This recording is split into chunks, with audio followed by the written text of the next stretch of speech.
Really, the evolution of the prescribed fire program came about in the late 1970s, when they were doing a lot of research on ponderosa pine vegetation.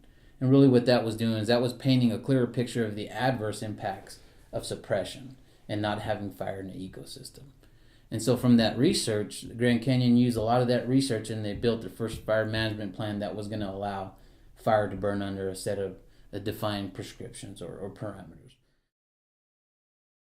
We've really used two types of fire to achieve resource objectives or meet our fire management goals and objectives.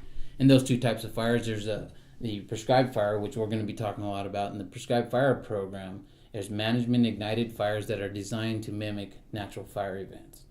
And in that program, we are writing plans, we're doing a lot of research ahead, and we go out and actually light the fire. We manage that fire from start to the finish. And since 1980, we've done about 68,000 acres of that type of fire here at Grand Canyon.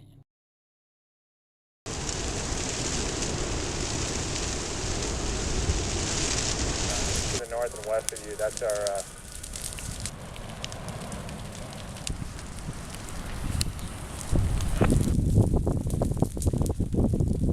Did some fire on this. Let that back off. Under here. You can see how we put some fire out ahead of the main fire there. Just so this has time to back off. And so combined since 1980, we've had about 135,000 acres of prescribed fire here at Grand Canyon National Park. And then on the other end of that, there's the unwanted wildland fire, so something with a protection objective, what we would typically term a suppression fire.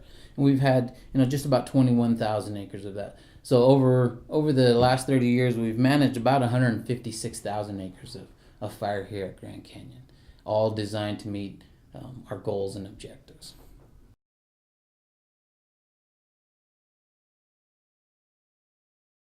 The idea is not that the system just needs any kind of fire, it needs the right kind of fire. So as we can see in this fire-scarred tree, a regime or a pattern of frequent surface fires can maintain this kind of open forest.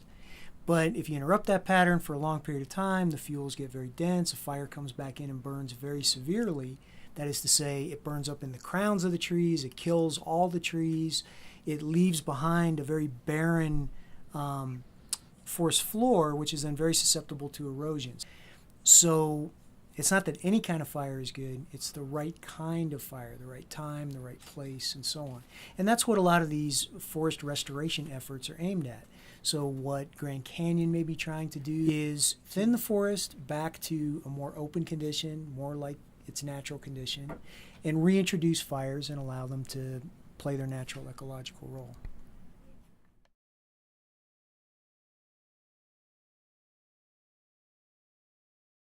So a major part of our program here is adaptive management, and basically what that means is that when we take action on the ground, when we do a prescribed fire or we have a wildfire, then we take data on that fire to understand whether or not we're meeting our objectives in the long term, and we use that information to make better decisions about the next prescribed fire or the next wildfire.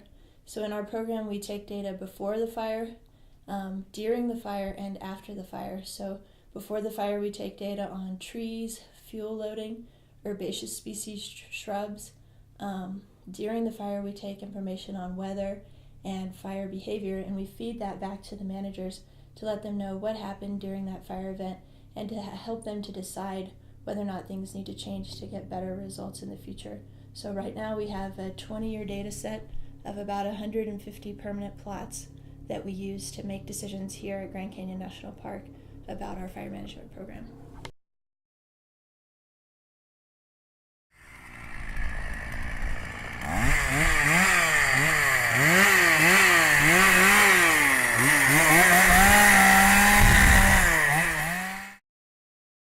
We're always adapting with today's technologies, today's models, equipment out there.